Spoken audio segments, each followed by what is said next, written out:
Gemma? Yeah, sorry, mate. Quick question. Sure. I think some geezer screwed us over. I thought he added a stop in, and I thought he was getting in with us, but he's just got in his own fucking Uber. So we're hoping just to go to East Roosevelt Street. Is there another stop on the way, or is it just going straight to East Roosevelt Street? There's a stop along the way. Yeah, stop. Yeah, stop one. That's we don't. I can show you how to delete it. Yeah, I was gonna say we don't need that anymore. I don't know. Okay. Yeah. Can you remove that? Is that possible? Hop in. I'll show you how. Yeah. Nice to meet you. Oh, actually, got it. Yeah. I'll text you, man, and say if you're out and about tomorrow or Monday, whatever else, man. Yeah, you as well, man. So. Oh, no problem. Yeah, I don't know. I thought. Do you know how to delete it? No. Sorry. I'll show you. Well, yeah, we don't want to screw you around. And I don't know how to use the app. Actually, what's up? Probably better. Yeah, this is it. Yeah. So, edit. Oh, thank you. You want? We get rid of the university one. Yeah. Okay. Thank you. Boom. And then you press done. You accept the current. Yeah. Brilliant. Thank you so much. I don't know what happened. What? Yeah.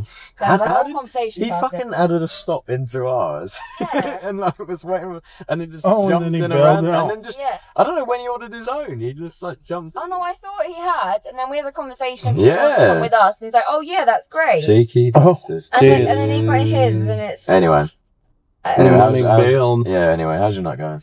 It's going good. Yeah, can't complain. No problem so far. No, it's been a good night. Good. Can't complain. I mean, is it quite manic here, or is most of it quite calm? Quite chill, yeah. I'm a chill person, so I create an environment of chill. That's how you do it. My music's kind of chill. Yeah, it's how you have to do it. Get a little beat going. But even like people that are out, that vary beyond my comfort zone. Yeah. I always try to like understand where they're at. Yeah. Oh yeah. You know, you get people that are on coke. You get people that are like PCP. Those kids were interesting. But that's a great word. Then you also experience people with like schizophrenia and other mental conditions. Yeah. So you get to see like every kind of mentality. I've had people try to get me to kill them. Brilliant. I've had people try and drag me into like weird situations. You don't have to relive it if you don't want. You know. No. But for me, I want to be a writer. And so great inspiration then. Yes, absolutely. Great inspiration. So I don't see any of it as negative. I see it as just the understanding of a character I might write someday. Who's your sort of inspirations? Yeah. You know, author wise. You know, who do you find yourself going to most? Well, I want to do like science fiction, and I think oftentimes within science fiction, what makes it really interesting is the characters go beyond the known kind of universe that we're used to. And so whenever you step into that world, you have to really recreate an original. So who do you read? Is that like Asimov, like sort of sci-fi, or? I do like Asimov. Yeah. I would say so the science fiction book that I'm writing right now is about the singularity event of AI merging with humans and the world that they create. But then it's the organization that made all that possible and the backstory to it. So the story is kind of like 3 different stories in one. And so it's 3 different points in probable time. Like essentially, fair play to pulling that plot line off. So it's kind of like AI in an alternate reality creates their own form of government, and then they find the human condition as have you got a publisher then, or are you no in your own time? Right, okay, right. you got to make the work first, and then yeah, exactly. right. Especially for like a first time book. Yeah, But yeah. I started my first inspiration book was like about my first 2 years doing rideshare. Right. But then I realized Right. I need to grow as a person a lot more before I feel like I am ready to like.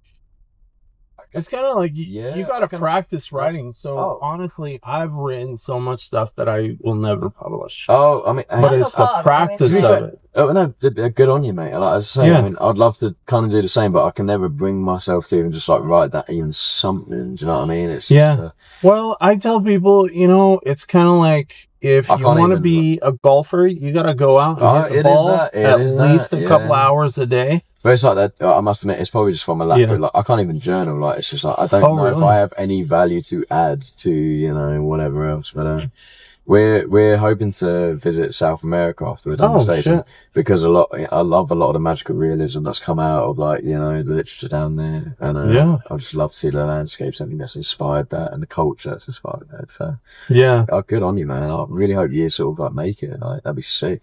Yeah.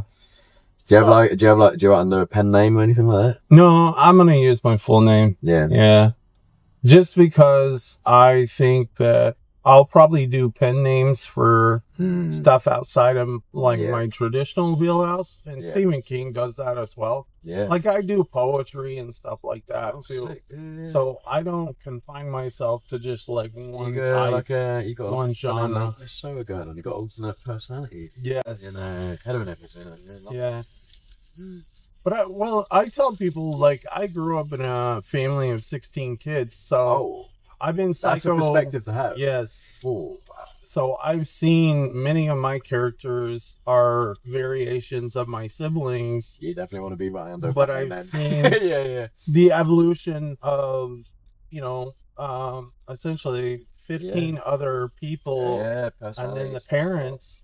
How their lives evolve. And so like people that I have shared my writing with, they're like, wow, you can really write a character. I'm like, shoot, man, that's like my brother. Exactly. Yeah. But I know the beginning, the middle, and the end kind of that story. I mean, I say about 16. Yeah. Are you born and raised in Arizona or Colorado? Beautiful. I've lived in 7 states. I've been to 47, and I've been to 7. Good on you! Oh, bloody hell, man! Yeah. Which ones are you still missing out on? Then? Like, you only got 5, 6 more to go. 3. So I have Maine. Yep. Alaska and Hawaii. Oh wow! Yeah. So we don't mean to make. I mean, we're about 2 months into a 3-month sort of road trip round. We're probably going to clock about 18 states total. Two of which will be, one was Alaska. We jumped on the highway system. Oh shit! Highway system. Yeah. And we're doing Hawaii. Through Canada. Oh yeah, we're doing Hawaii for Christmas. So that's awesome. Yeah. Maybe we could come over and not do them, to be fair. Yeah. Well, it's we to be fair, we decided on the West Coast because you guys, it's like mid-70s in December here, which is different from back in the UK. Oh yeah. Oh man. We're trying to escape that British winter. Is it really like muggy and rain? Like they're probably. I mean, I call home, and they're enjoying what's considered somewhat mild winter. It's probably like the equivalent of like 50 degrees, 40 degrees kind of thing. Oh my! Yeah, do you know what I mean? Wow. It's no sunshine. You know what I mean? Yeah. Nice and dark. Oh my goodness! Dark like 4 in the afternoon. You go to work in the dark, you come home in the dark. It's miserable. Yeah, I mean, it's alright. It's alright for now because we still got Christmas coming up, so everybody's lit up and very jolly and everything. But as soon as January rolls around, you've got another 3-4 months just absolute darkness. There's no festive feeling no more. So yeah. I mean, January, February, bleak. March brings like slightly. Oh, you might get a decent spring. So. Yeah, and it's just like the hours do get a little bit longer, but it's still not the best. Yeah. So this is lovely. Arizona we love it. That's awesome. I'm glad you like it. Yeah. I really. And we get a good vibe from Arizona as well. Like, we haven't been to too many like big cities so far. We've sort of mostly travelled down the west coast, but like in comparison to like Seattle is brilliant. In comparison to Portland, it's lovely. Do you know what I mean? It's so Gets a little chilly, a little muggy up there, but you know. Sure. Well, I don't know, and also, there's just, I'll speak specifically about Seattle. I wasn't long enough in Portland to say this, but Seattle's a shithole. Like, do you know what I mean? It's, you get every street you walk down, every bus you get on, someone's off their nut on meth or crack or speaking in tongues and whatnot, and it's a claustrophobic city, you got, wow. Well, every street you walk down, you got buildings 20 stories tall, and, at least in Arizona, especially, they're very structured and rigid, like the layout of it. It's not all condensed into one pocket. And it's all designed around the natural beauty of the place, trying not to impact on it. The little mountains and everything. Yeah. That's what I mean. The fact, like, rarely see many buildings more like 2-3 stories tall because you can see the mountains behind it. So, yeah. The fact there's a McDonald's in Sedona that's got a turquoise, just because they got the yellow would impact. This is brilliant. I love it. Yeah. Do you try and write every day, or? Yeah, I do. So I would say my passengers influence a lot of. I write characters, and so I always talk to people about how people present a persona, but then like if you're clever enough, you can see behind what they're presenting, and kind of like the child behind the glass window pane of whatever they're trying to sell to the world, and it's like you kind of see that person. Well, you get, especially as like an Uber driver, you get a very unique insight. Or have they closed us on? Yeah, shit. Just going up the. We could still get there. Just take the side roads as well.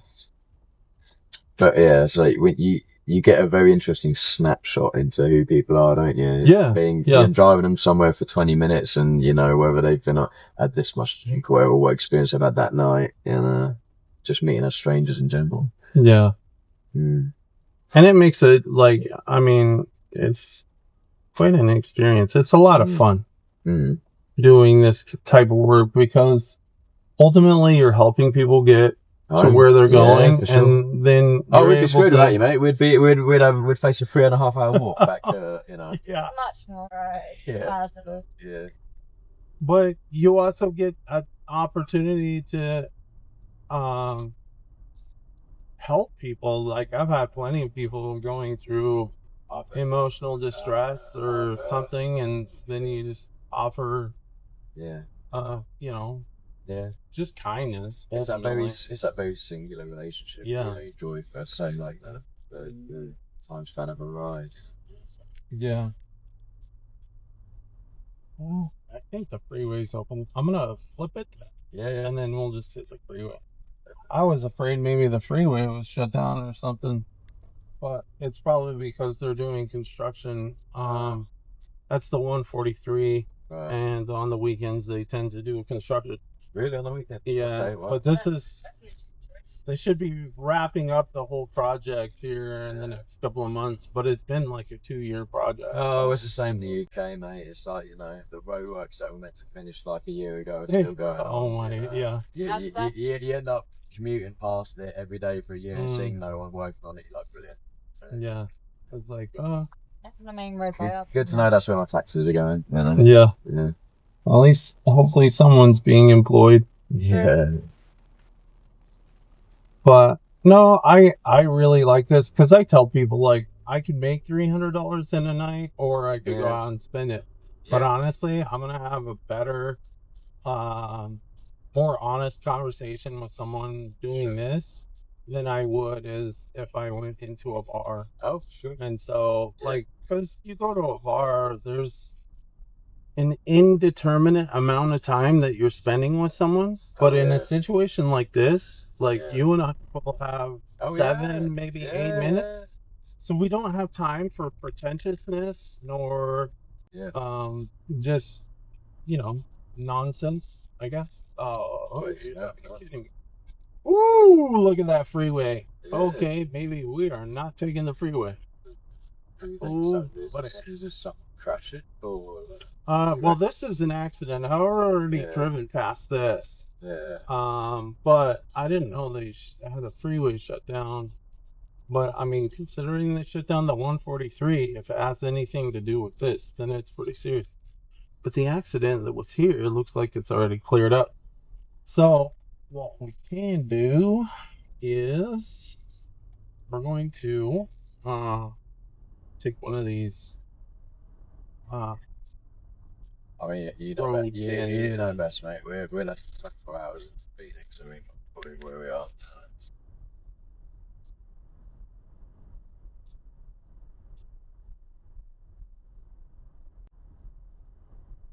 I'm gonna send this next person a message if I can. That way they're not like, what the fuck? Yeah. Says you're like 7 minutes away. Why are you like taking a detour? Do you get any PC people like that? Well, if you keep in it, like if I send this message, I'll probably get a tip out of it because then she'll know. Yeah. Hey, if I order another ride, I'm just going to get stiffed again. Yeah.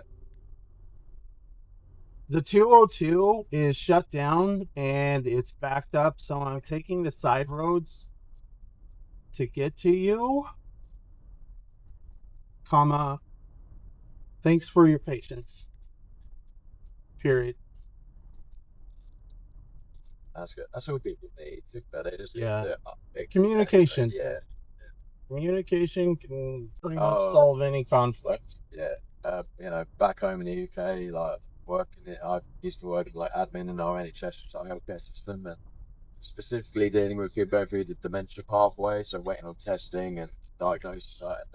You know, you do get people on the phone going like, "Why is this taking so long?" Like, you know, well, unfortunately, we get about 100 odd people every week recommended to us for the pathway from their GPs. It's like you just need to explain it to them. Yeah. It's the not knowing that works smart. Yeah, the anxiety of like what is going on. Yeah. Like, especially if like someone was expecting me It's like to be there. it's like anything. It's like Because texting. you're leaving the bar, you're like, I want to go home. But if someone sends you a message like, the 202 is shut down, like, it's like in anything I say, like, you know, you might be Yeah. texting a mate or something and you don't get a response for like 2 days, and you're like, Oh, mate, God, your mind jumps up. They must fucking hate me. Like, no, life's just busy, life's just mad. You know, just you know, bad fucking. Or they're going through something. Exactly and that. They I use the analogy that everyone has like these little avatars that they put on, and sometimes they get stuck in the skin of an avatar that doesn't give a fuck. Yeah. There you go. There you go. Analogy, I like that. Just have to wait until they can break free of that. Oh yeah. But you know, ultimately, I think a lot of people struggle with that internal sense of self-worth and like, kind of like how you were saying about a book. I would love to write. I just don't know how to present a story. What value you have? Yes, exactly. You can never see yourself as someone else. Yeah, it's always your own perception of things. So, but I think oftentimes you just have to be brave and say, I'm not going to have someone pull me out of this funk. Yeah. We have names for these personas that we wear, and oftentimes people don't know how to reach in and pull you out of that. Yeah. You know, your really good friends do. They can be like, hey, they know how to reach. Are you okay? Yeah. Do you need help? Oh, here, hold my hand. But really. And I would say we do that through the process of playing games with each other, you know, like jokes, you know, like life is nothing but a game. And I think sometimes our little piece on the board gets stuck, and then you need that person that says, hey, you know what? It's all a game. Just put it away. It can be very hard to keep that perspective. Yeah. That you raised a certain way with certain values and led to believe that such is important. You realise it may be for someone else, but 8 years. Yeah. Or someone else put that as a Yeah. goal for you. Exactly. Yeah. And you developed a persona. It's like little kids do it. They play a part that helps them be the sports person or this. Mm-hmm. And then they lose their own identity because ultimately their heart is drawn to it's something else. It's silly. We all do it. We even do it as adults. It's that kind of thing where, you might go abroad and you start mimicking the accents you hear just because it's just you want to fit. It's a subconscious thing you want to put in. Absolutely. So, yeah, I would say that is absolutely part of the process. Thankfully, I don't think we've been mimicking too many American accents so far. If we go home with any American, yeah, we probably don't know that. Yeah, when I went to Australia, I did it. Yeah. They were like, "Are you British? Like what?" And I'm like, "I'm fucking up this accent." No, I'm an American. And then to be fair, it's crazy the amount of people we talk to, and that one of their first guesses is we are Australian. Like, oh, okay, fair enough. Yeah. How was Australia when you visited? I would say I've been to Perth and Sydney. I would say it's a beautiful country. The people were absolutely amazing, but I think it's because I presented myself as like an awestruck person. Like I really genuinely wanted to be part of their environment. Yeah. And whenever you do that with anyone, even kids, like, oh, show me this dragon you drew, and then they're like, and then I can draw so much more. And it's such a beautiful feeling whenever you can give that to someone at any age. And I think that's the great thing whenever you present yourself as a tourist. Yeah. And I would say hang on to your accent because for them, it stirs, like some people are Anglophiles too. So it could stir a totally awkward emotion. Like, you're like, whoa. Well, do you know what? We're lucky enough we've not encountered that. So we've not encountered really that. So, but it's kind of, again, it's part of it's kind of why we're doing this trip and why we're going sort of South America after this is because, coming from the outside, we have, we're led to have certain prejudices against other Americans, especially our parts of the Deep South or like parts of South America. You begin to suspect might be slightly more dangerous for non-Spanish speaking white tourists, but it's like anywhere else. Every country, even your own country, has its rough places. It has its bad eggs. But as long as you come across as respectful, you're just genuinely there to embrace the culture and the people. You're not gonna go far wrong. And you'll see such a different world, such a different view, and Oh, I've been in situations like gang situations that I was not aware of, and if you just say, "Hey, I think I'm in a situation. How do I respectfully remove myself?" Well, it's more kind of like I feel like I'm being a fool because this is your domain. And I want to be respectful. So, I don't know how to navigate through this. Can you kind of help me through this? And then I think it's finding the more basic, more primitive overlaps in terms of values and shared values and shared experiences. I say we spent some time in Alabama and Tennessee and we went to some of the local dive bars, and you think for example, politically we don't really share the same views. We're probably a bit more liberal, left wing than some of the people down there. We have different views on gun control and things like this, which obviously hold almost sacred. It's so probably don't talk about that. Find the shared experience, Well, I would say if you say, "Hey, we're from the UK, it's not part of our culture." Oh, we did. We did. And again, then they're like, "Let me tell you some of my culture that people don't accept," and then they'll be like, they'll open up that conversation. It's exactly that. Yeah. At the end of the day, with most conversations, like anything, you get out what you put in. So you come across as respectful, and you don't come across as prejudiced, and just have an open mind. Yeah. Be willing to listen.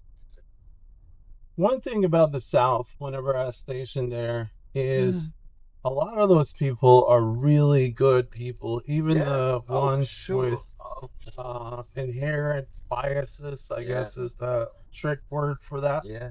But that's not their fault. It's part of the culture that allows them to feed their families. Exactly. And so I don't think really many people are dead set into that and think like the South is going to rise again. Yeah. I think that ultimately it's kind of a way they show respect towards other people in their community. Yeah. But they do have the curiosity of like what's in your book? Because we all carry a book of our lives, and I think if you can draw that curiosity out of someone else by showing your own curiosity, you know, ultimately you can learn to get along with each other. Is this it? This is perfect. Yeah. This is anywhere here, anywhere you can pull over. That's Let me pull in here. There's a little drop. We were part of like an ugly Christmas sweater pub crawl tonight. And this was our starting point. So it's brilliant. Yeah, really should fun actually. So thank you, man. Yeah. Have a great time. Enjoy. Good luck on your travels. Thank you, man. And that's like good luck with your book as well. That sounds awesome. What's your name, by the way? Joseph McDonald. I'll keep an eye on it, man. Yeah. Good luck. So think Joe McDonald had a farm. But sci-fi. Yeah. My whole life I've heard that song. The door, Jen? Oh, I got it. Oh, right. Fair enough. All right. Enjoy your night. Take care.